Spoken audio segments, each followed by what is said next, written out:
Hello, everyone. You're listening to Turning the Page podcast with Jer and Jel. We will be sharing stories from our life experiences in hopes of providing you with entertainment, encouragement, inspiration, and invoking thoughts on topics we all think about with transparency and rawness. So turn your volume up and let's get started.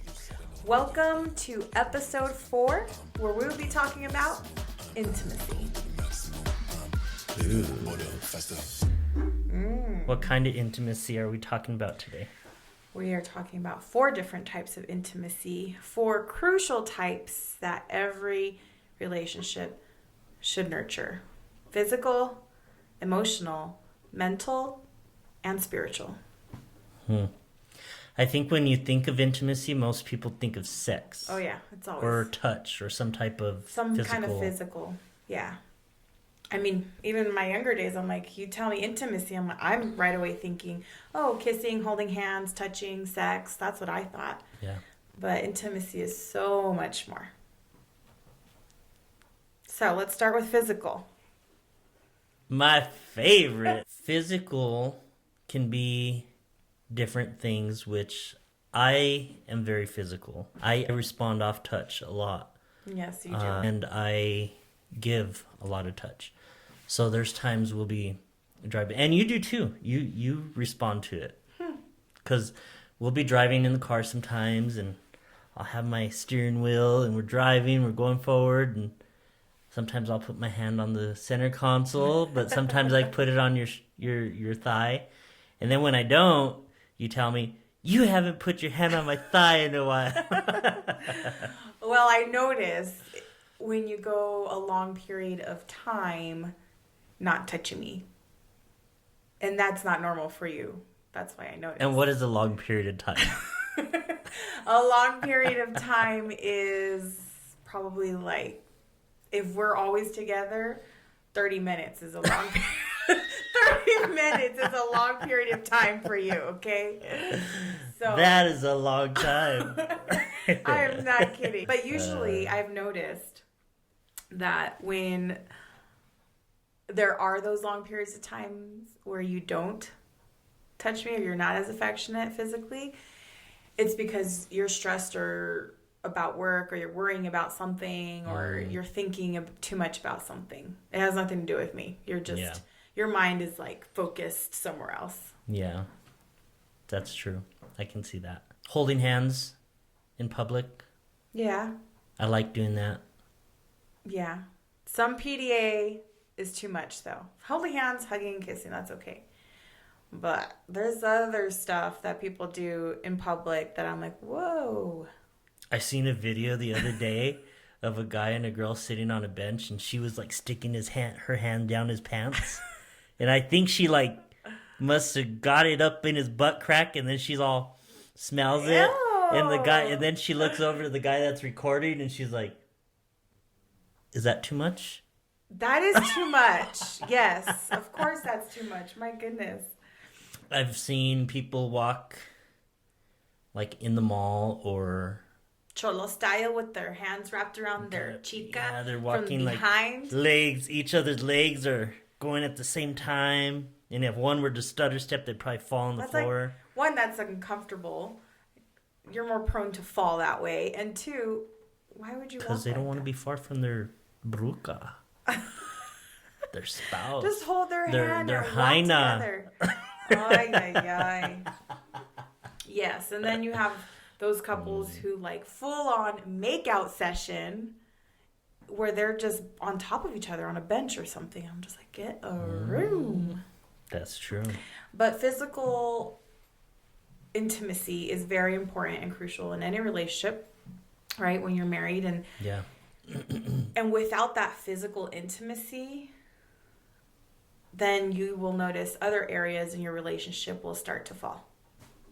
Especially for a man. Let me tell you one example. So if you haven't touched me in a while, I start to question why. Most of the time I notice it's because you're stressed or something, but sometimes I'm like, are you mad at me? Did I do something wrong? Did I say something to annoy you or bug you? Did I say something you didn't like? You know? Yeah. And when you have that lack of physical intimacy, there's also that thought of, oh, I feel disconnected from my partner. Yeah. Disconnect is one of the big things. I Googled causes of intimacy. Not really causes of intimacy, but lack of intimacy in a relationship and what causes that. And some of the things that came up was stress, trauma, failed communication, sexless marriage, low self-esteem, shame, feeling like a failure, disconnect, which you pointed out, and loneliness. And there were some others too, but and there's a lot of relationships that lack intimacy, that lack the physical part, that lack the intellectual part, and lack the spiritual part. Well, I will say that when there's a lack of physical intimacy, I believe that it's because there's a lack in another area of intimacy, whether it be spiritual, mental, or emotional. Most of the time, from my experience, it's a lack of emotional intimacy. If I'm not receiving that emotional intimacy that I crave, I'm not going to want to be physically intimate with you, period. And that's, I think, how the majority of women work. The lack of physical? No, the lack of emotional intimacy. Okay. If I don't have that and receive that, because most women crave emotional intimacy first, then my physical intimacy desire will go low. I just won't have as much. Yeah. So I really believe that all four areas should be nurtured. Yeah.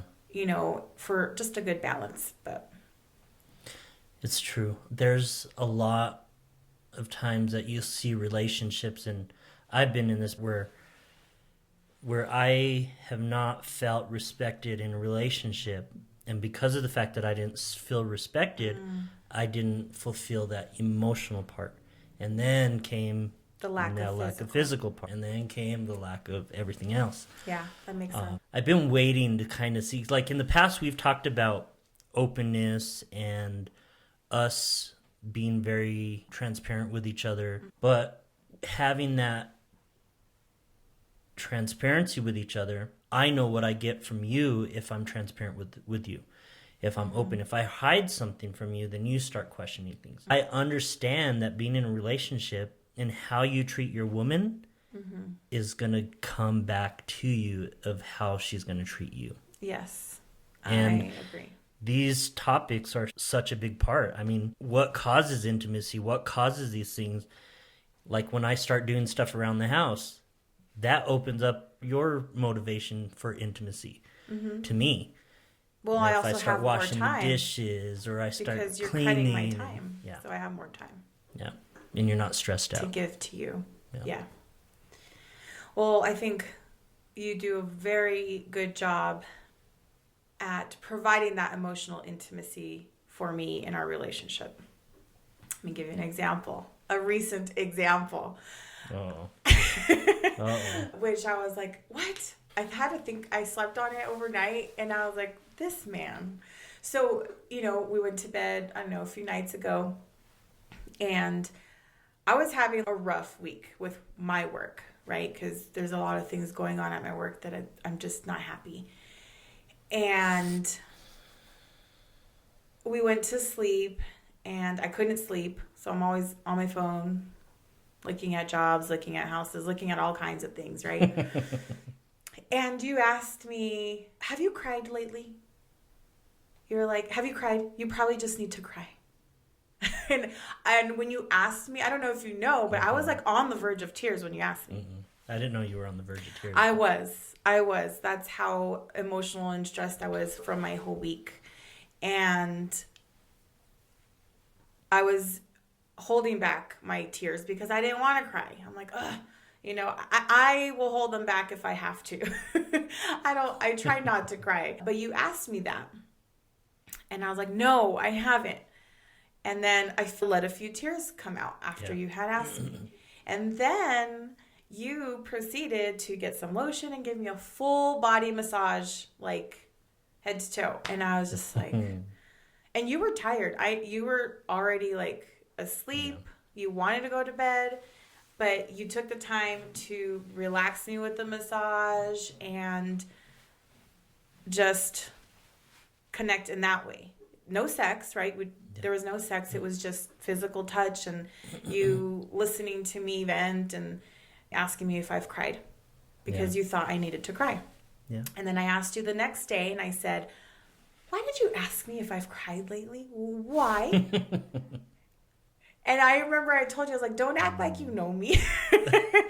But you said to me that you asked because normally crying is a stress reliever for me. Yeah. Apparently, you've noticed that. Yeah. Overwhelmed to a point of that when it's out of your control and you can't do anything about it. I've seen in the past that usually you'll start to break down to cry. Yeah. It's not like all the time, but it's just like a quick, I cry a bit, you hug me, and then I'm a little and then we eat chocolate chip cookies together. Yes. Or ice cream. Something sweet. Yeah, so that's what I mean about being emotionally intimate with me, just being emotionally available, period. It's important. I think it's important. Because so I don't deal with that area, like the emotional part of things. Sometimes when I'm stressed out, I'm just irritated and things are just overwhelming. But you lessen that when you give me physical touch or you just give me attention. A lot of times you compliment me a lot. And I don't know why I get uncomfortable in that still, but I still do. But you'll tell me, you're amazing and how did I get so lucky? And, and I'm like, oh, stop. Yeah. But that makes me feel valued. It makes me feel appreciated. And you do stuff for me all the time too. I mean, you're constantly making me great meals and spoiling me with different things. So it's always food for a guy, isn't it? Food and sex. Yeah, we like that. But the other part of it is, when you're in that place of that stress and getting overwhelmed, it's easy to ignore it. But that doesn't help our relationship. That doesn't help me to ignore your needs or your feelings. Sometimes just acknowledging them is just enough. And I'm like, okay, well, that was easy. Sometimes it's just the acknowledgement. Like, I want you to see me. Yeah. Not just bypass what I'm talking to you about. Bypass my feelings. Bypass everything. Or think I'm crazy because I'm emotional. Or just brush it off with, it'll be fine. Just sleep on it. Tomorrow will be a better day. Yeah. That doesn't cut it for me. See, and that's how we as men tend to think at times. And we'll relay that over to the person that we love. They'll be better tomorrow. I just got to get over it. Just got to sleep on it or whatever. And that's not the case. A lot of times your mind keeps going back to that until you're kind of like freed from it in a sense. Right. So yeah, physical and emotional intimacy, I think those are two areas that we definitely doing good on. We're doing well on. Yeah. I have no complaints yet, but hey, I mean it's just year one, right? I'm just saying. Relationships are a journey. It is. We learn something new every day, practically. Right. I mean, there's something. The last couple of weeks we've gone through, I guess, some stressful times. Part of it's been from work. Part of it's because some friends of ours have had some loss in their family, and us caring about those people, it hurts us. To see them hurting. Also, personal relationships of mine that personal I've struggled relationships with. that bring hurt or pain. And that piles up. Everything just piles up at once, it seems like. And I'm glad we're in a healthy place to where we're not causing, each other more stress on top of that, because then that would be hard. Yes.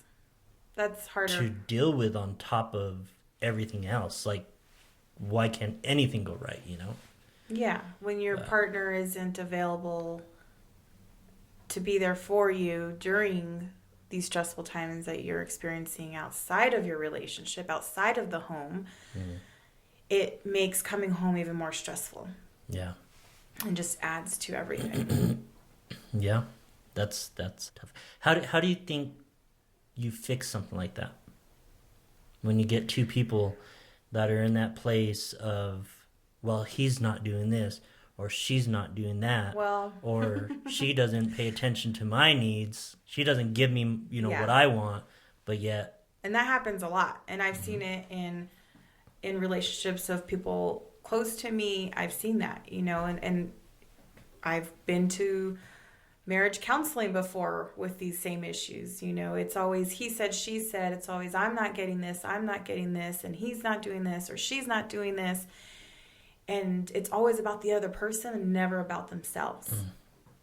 And so I think in order to get out of that rut where physical and emotional needs are not being met, it's more of you need to look in the mirror and take a reflection of yourself and not focus on the negatives that the other person is not doing for you. Focus on the positives that they are doing. That's huge. So one of the things I have done in the past is make a list, right, of all the good things this person has done for me today or this week. So daily, right? There's always going to be negative. But if you focus on the good things, like, oh, he made breakfast for us today. Write it down. Put the date. Yeah. The next day, he might have taken you coffee to work, or write it down. That's a positive. Okay. Maybe he came home with your favorite dessert. Write it down. Or maybe he complimented you.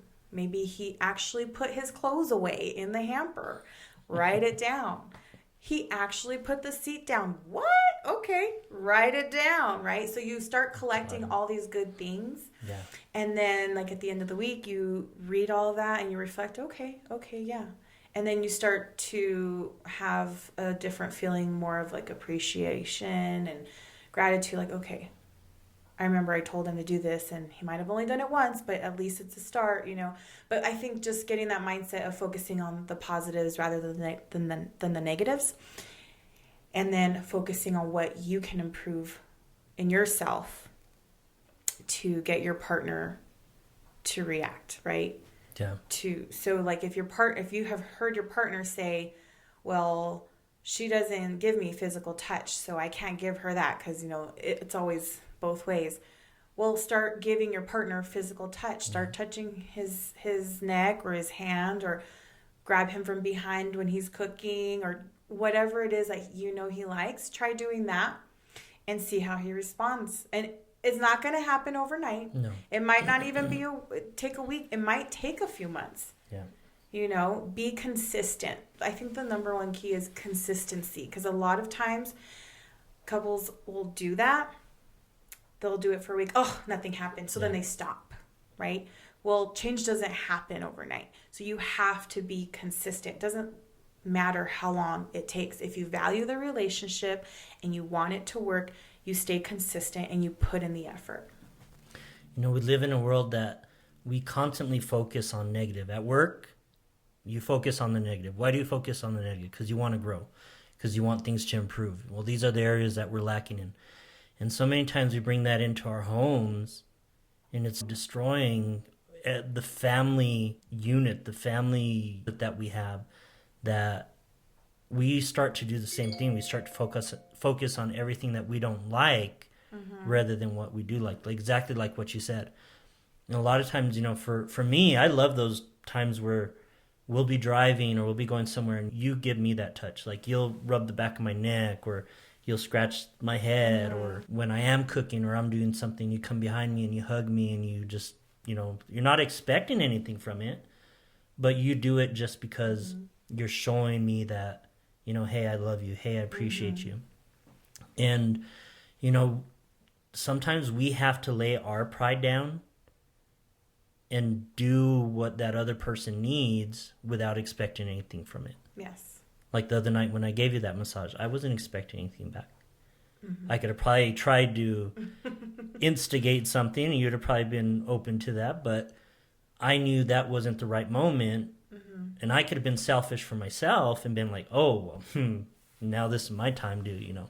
Yeah. But I knew that wasn't what you needed. I knew that was something that you needed. You needed the touch, but you needed the more or less the emotional connection. And if I would have tried to do something other than that, then that would have messed up the whole thing. From what I would think, because then that becomes focuses on me rather than on you. Yeah. So I agree. Good. What's the next one? Mental? We have intellectual intimacy. Do we have mental intimacy in our relationship? Well, what do you think?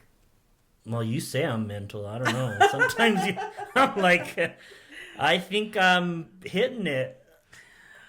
Ay, contigo. So, yeah, I mean, I believe we do. Mental intimacy is where you challenge your partner, right? I mean, what do you mean by that? Well, it could be anything. I mean, it could be conversations. Like for me, mental intimacy or intellectual intimacy is, it's not emotional related. It's not the physical. It's the mind, right? So maybe you bring up a topic that starts to get me thinking differently, right?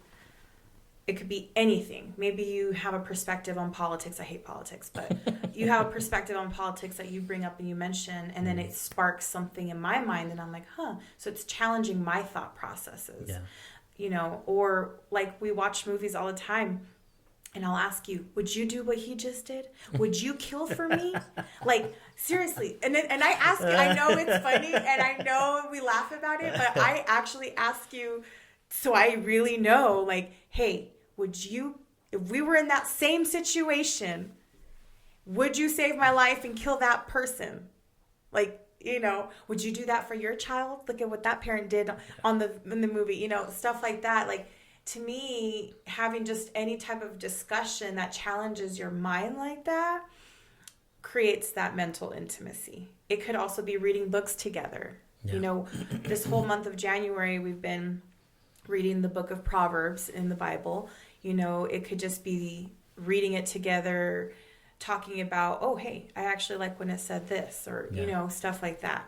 So I do believe that we have that. I think we could probably grow a little bit more in that area. Yeah, definitely. For sure. I think so too. You know, we talk about things. There's times I'll watch a video. Well, TikTok's huge, right? Everything we see on TikTok. So we're always sharing things, but there's a lot of really deep topics that we'll hit once in a while. You'll send me something, whether it's spiritual, whether it's something that just, hey, this is a thought about relationship, or this is a thought about work, or this is a thought about parenting. A good example is when we went to California, we had that long drive and we got to sit and talk, and we had on the way out there and on the way back, we started talking about parenting. We actually made some changes to some things because of some discussion and some things that you had heard and you brought up and started talking about. And, you know, it's challenging because there's times that, you know, you're like, oh, wow, I didn't think of that. That, you know? 15-hour drive to California. Each way because of weather. On the way back, it was shorter, but. Yeah, we had a lot of time. You know, we sang, we listened to music, we listened to some podcasts, but we also had a lot of discussions. And I don't think we had ever had discussions like that until that trip, which was really nice. No, because we've driven places before, but yeah, not to that. Yeah. Like, I don't know. So it made that trip seem a lot shorter than what it was. It did. And at the end, when we came back home, I actually did feel more connected to you because of the discussions that we had, you know, me sharing different parenting techniques that I learned on another podcast with you and discussing how we're going to implement that. That is mental intimacy to me, you know, and I cannot wait to talk about parenthood. That's coming. Okay. That is coming in April. That'll be a good one. That will be a good one. But yeah, so that's, I think we could do, for me, I think we could do better as far as, because I love to read, as you can see all these books. Yeah, they're all mine. Yeah, I don't even think we've put your books here yet, but he has his books stashed somewhere in the garage. And I can see him from here. and I do have more books though, and sometimes I don't read them all the way. They're like half read, or but it is something that I want to devote more time to, but not just me by myself. Like I would love to do a study with you or something with you. I know we've taken the Financial Peace University class at church, and that was something that was also like a mental challenge, and I thought that brought us a little bit closer together, and learning how you think about finances versus how I think about finances, learning that I'm the nerd and he's the free spirit when it comes to finances. I'm like the bookkeeper. Okay, I gotta check, let's do this right. And he's just like, oh, whatever, I'm just gonna spend here, and oh, I'm gonna go eat at McDonald's. And so that class was definitely a mental intimacy moment for us. Yeah.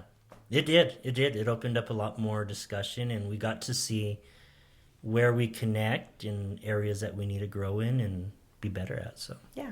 Do you think that your mental intimacy is fulfilled in our relationship, or what do you think we could do better?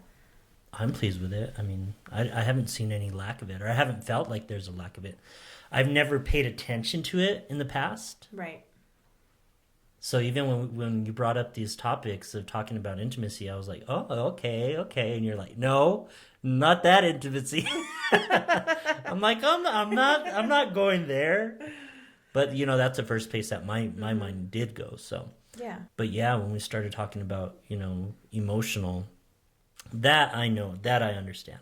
But when we started talking about mental intimacy in a relationship, I was like, I don't think I've ever made that like a... Well, another part, I think... Sorry, I didn't mean to cut you off. I think another part of mental intimacy in our relationship, because you have mentioned it to me before, is that you say that I challenge you for some reason. Yeah, you do. And it could be something like as small as like you doing a marketing ad or making a logo or something, and like, I know you can do this here. Like I just give you stuff, or like you used to draw a lot, right? Mm-hmm. You used to draw really well. I've seen some sketches, and so I bought you a sketchbook and some pencils, and I was like, here you go. I was like, why stop sketching? And I know it's been years, but I challenge you in that way where I'm giving you stuff that I know you enjoy, but you haven't done in a while. Yeah. And I feel like that is also part of mental intimacy. Yeah, definitely. Is noticing what your partner likes as far as what stimulates his mind or her mind, and then giving them an opportunity to use their talents and their skills, even though they probably don't think they're talented or skilled in that area, or they haven't used it in a long time. You create an outlet, or you give them something to work on, and that is, challenges you. Yeah. Yep. You just did that this week too. I did? Yeah. Because so I got asked to help with a service and play music and stuff, which is coming up. And the first thing that you always say, are you going to sing? Are you going to sing? Which you and can sing. I don't feel comfortable in that area, but you continue to push me in that area. Well, yes, you play guitar really well, but you can sing. I've heard him sing, okay? He can sing. He can harmonize, but you don't like it for some reason. I'm like, you're not using the talents God gave you to its full capacity here. Okay, so why? I don't know. That I don't know. Huh. I don't know. I guess you do know. Maybe because I don't feel like Don't say it. I don't have the talent in that area. No, you were going to say because you don't feel good enough. Well, that might be it. Well. So, I don't know. Who cares if you're not good enough? Do you think Noah knew how to build a boat? Heck no. He just went out there and did it, whether he was good or not, okay? Yeah. So you just have to get out there and do it. Practice makes perfect. It's a cliche thing to say, but it does. The more you practice, the more you do these things, the more Get comfortable better at you it. get, the more your confidence boosts. Yeah. Yeah, It's all up here, baby. It's psychological. Anyways, well, I'm happy to challenge you. Yeah, I like it. I like it. Sometimes I don't feel comfortable getting outside of my zone, but I know Well, it's nobody good. does, I know right? it's a good Nobody thing. feels comfortable, but growth starts at the end of your comfort zone. Yeah, So true. I truly believe that. It's good. Mm-hmm. I like that. So our I'm gonna next one. Put that on a t-shirt and wear it. Wow. We'll make t-shirts. The next thing is spiritual intimacy. That is the fourth type of intimacy. Is probably the most important Yes. overall. Yeah, I think so too. If I were to rank them, it would be spiritual, emotional, physical, and then mental. At least for me. Yeah. I can Would see you that. agree? Yeah. Yeah, because without the mental, well, spiritual is going to lead into mental, because spiritual, I think, is a big part of our mental views, the way we see things. Because if our spiritual belief isn't there and we're not aligned with what we should be doing and how, God desires us to be, then our mind is going to be everywhere. Because, oh, this is okay. Well, this is okay. Well, how about this? Oh, I don't know, but let's try it. I think it's okay. You don't have any alignment. And then, of course, intimacy. Well, spiritual intimacy, because everybody has different beliefs. Yeah. I think Spiritual can mean anything these days. I know it really can. It really can. But for me, as far as spiritual intimacy, are we growing spiritually together? Are we communing with God together? Because when it's you, me, and God, right? That is a spiritual act, and that creates intimacy. So, we've been doing the 21 days of prayer at church. Today was the 21st day, the last day, right? No more waking up early. Yay. I know we're not early morning people, but I really felt like it was good to connect with you in that way. And when we would actually, because sometimes we had to live stream at home. Yeah. Because we had Elijah, or there was something going on that morning. But when we would go, we would pray. We pray separately, but then we would come and you would also just grab my hand and you would just start praying. Yeah. In my ear, and so that to me allows us to connect spiritually.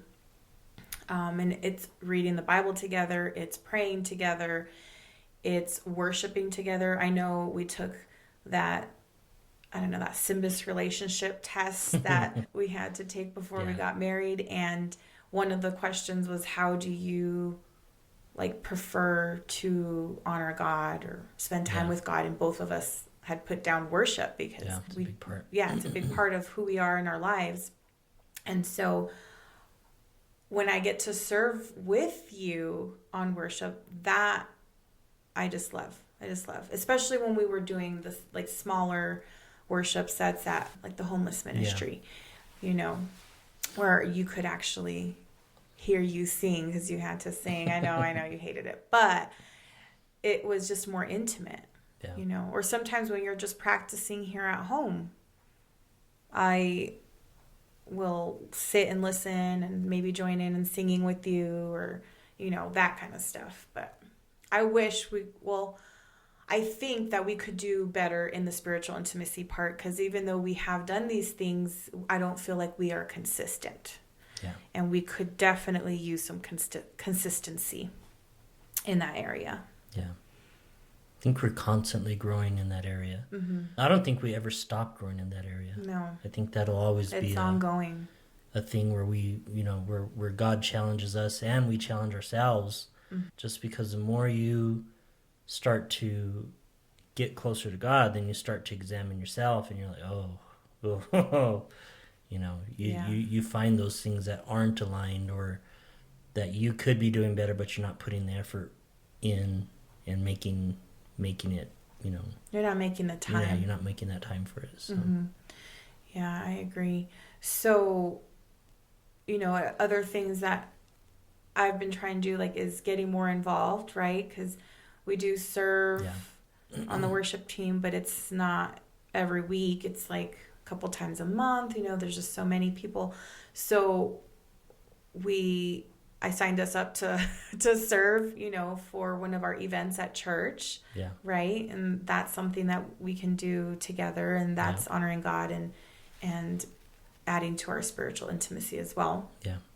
So I know I can go to you and ask you for prayer if I need it. I know I can, like, sometimes I'll text like, hey, I'm having a really bad day. Pray for me. Pray for this. Or, hey, I just heard from so-and-so that this happened. Please pray for them. And then, we'll pray together. And even when we tithed this past month, I asked you, well, how much is your gross? Because I need to go ahead and submit the tithe, right? And you told me, so I did. And before I did, I prayed before tithing. And then as I finish doing that, you're sending me your prayer through text, like, Father God, and you just start sending your tithing prayer. And I'm just like, how funny, because I did the same thing.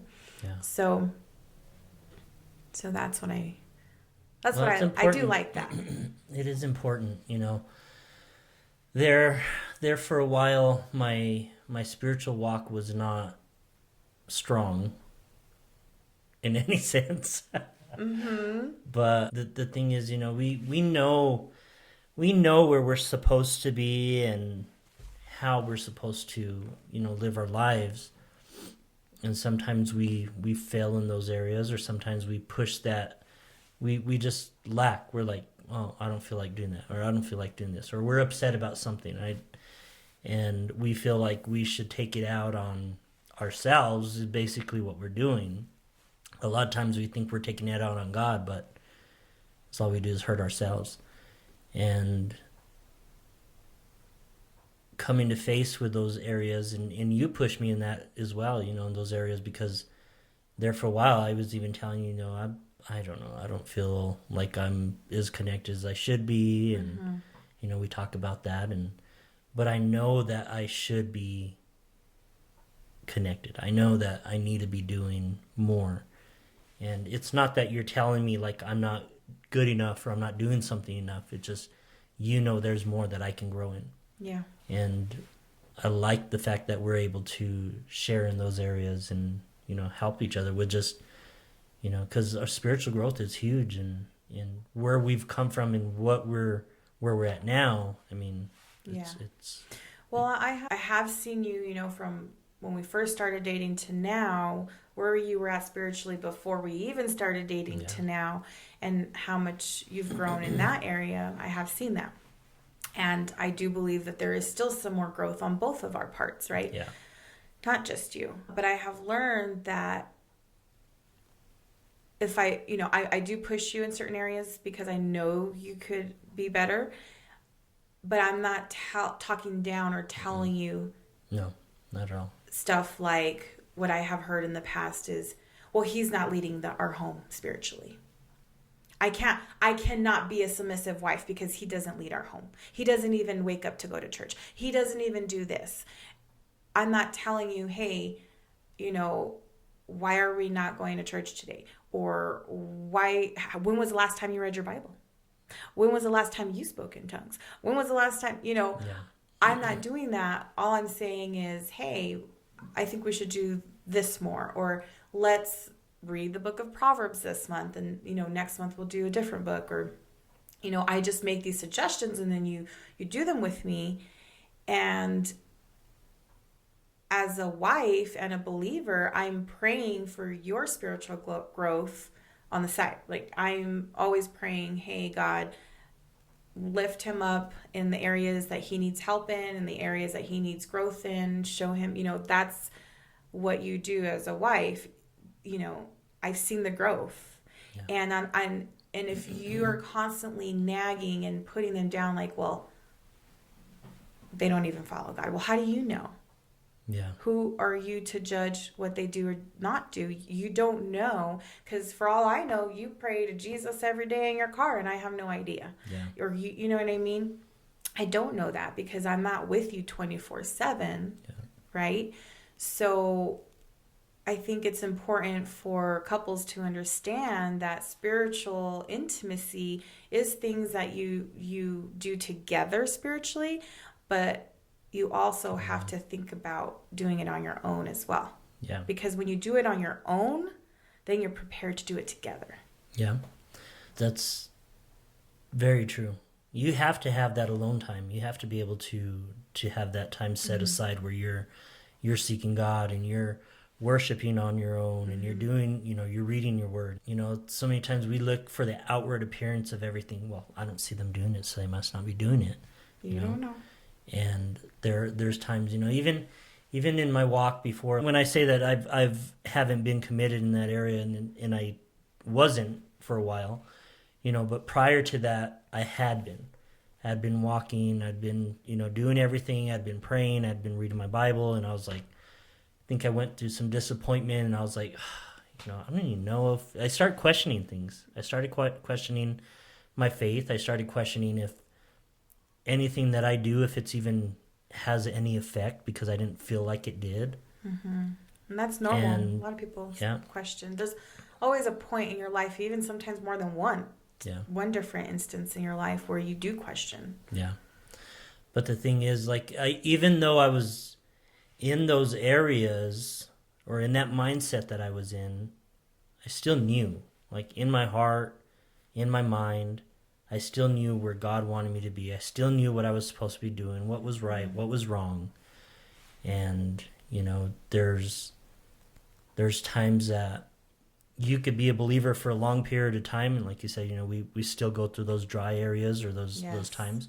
Or, there's times people are new believers and they meet someone who's a believer who's been saved for a long time or has been going to church and doing certain things, but like you said, you don't talk down to me. You don't make me feel like I'm less of a man or less of a husband or less of a believer because what my actions aren't where they need to be. You always talk to me as you see me and who I could be or can be or am going to be, rather than, well, you don't do this and you don't do that, and I think for some people that are listening to this, it's important to understand that you don't know what those people are going through, but you can be encouraging. You still can be a support to them in that area.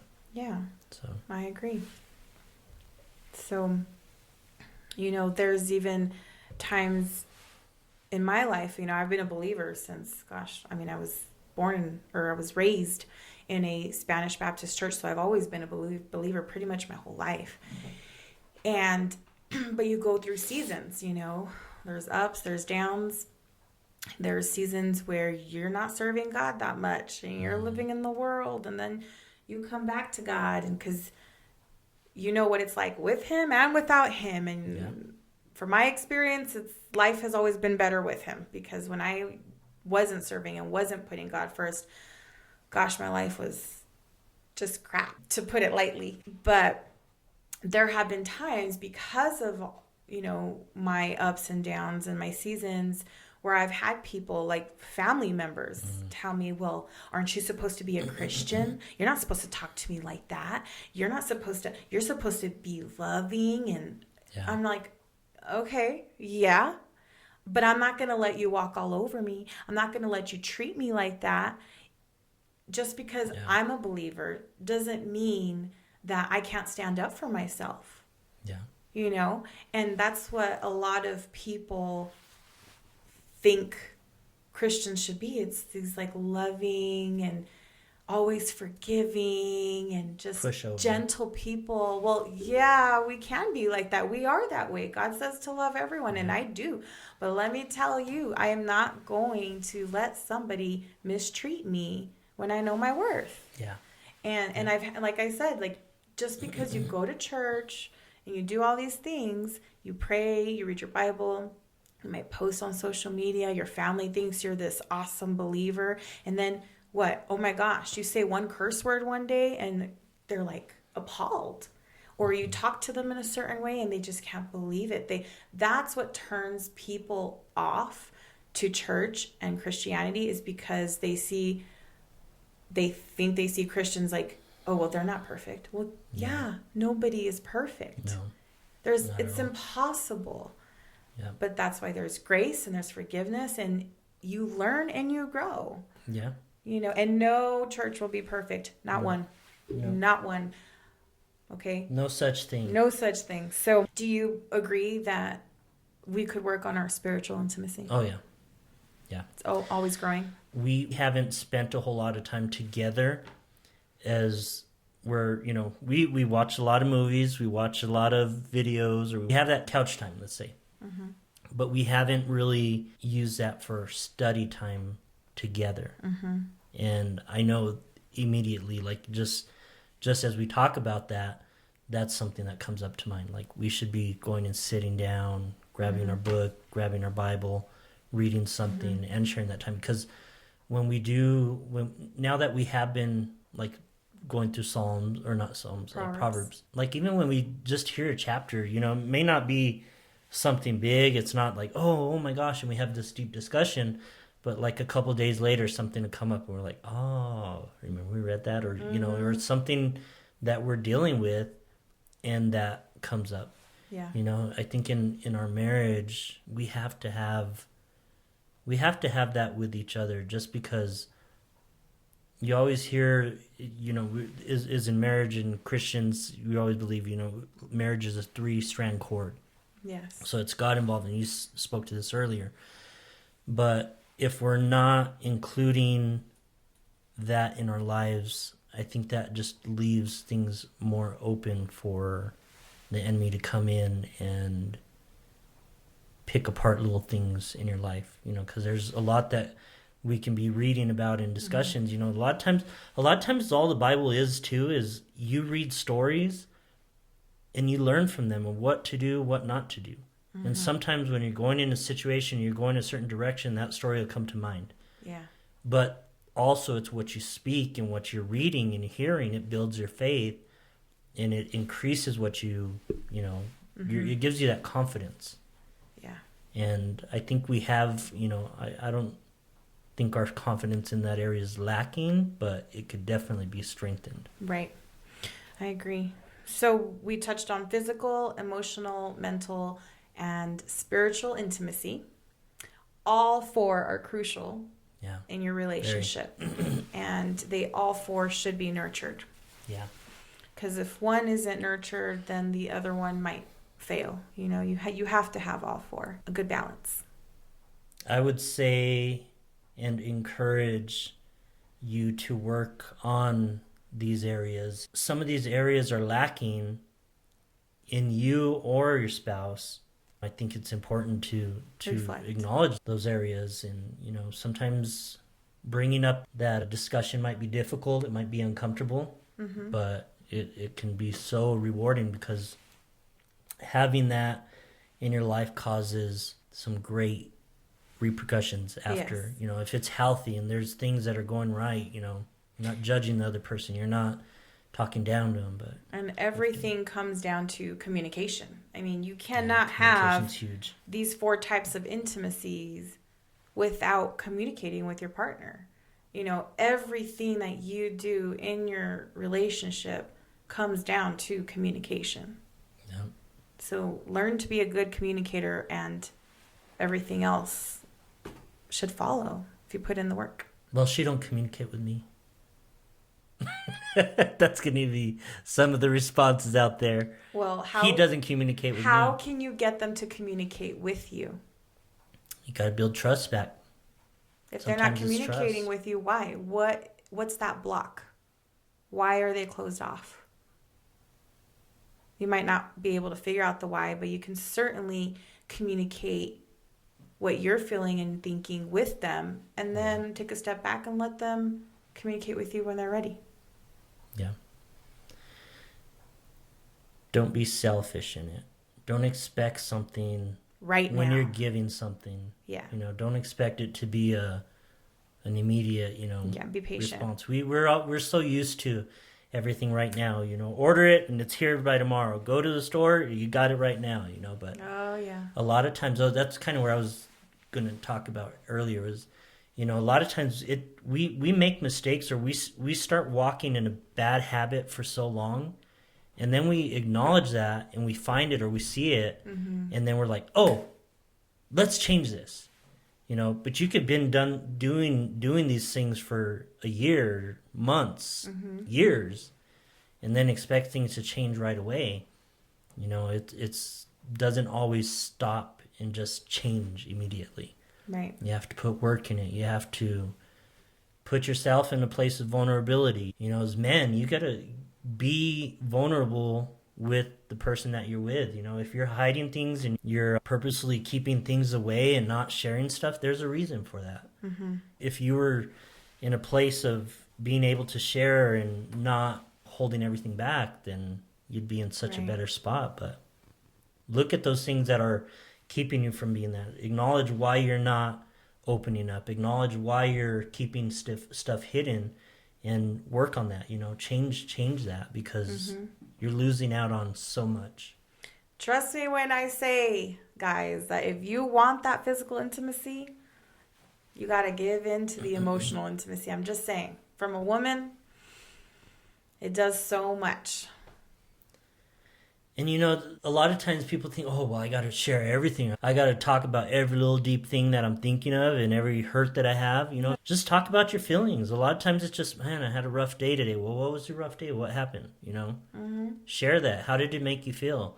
Or something between you and your spouse, something, man, you do things for me. And maybe it's just acknowledging that and coming to you and saying, babe, thank you so much for doing this. Thank you for... Acknowledgement goes a long way. So, yeah. Well, we want to thank you all for listening up to this point. We are on episode 4. Yes. And we love feedback. We've been getting some good feedback from people that we haven't talked to in a long time, from our close friends, from a lot of people. And if you have any feedback, please don't hesitate. Send us a comment on all our social media platforms at Jer and Jell Podcast. We are on all social medias. And don't forget to like our episodes, subscribe to our YouTube channel, like our Facebook page, or Instagram, or TikTok.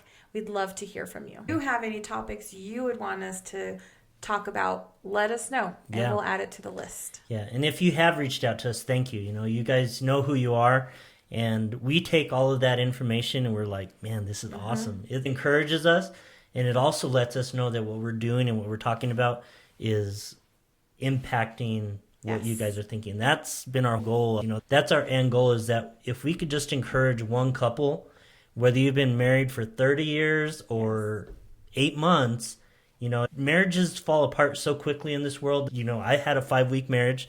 We've had marriages that have lasted 9 years, 10 years, but it's never too late to start pouring into it and changing things. And we're in an awesome place to be able to speak to that. So we are. So thank you for listening to Turning the Page with Jer and Jell.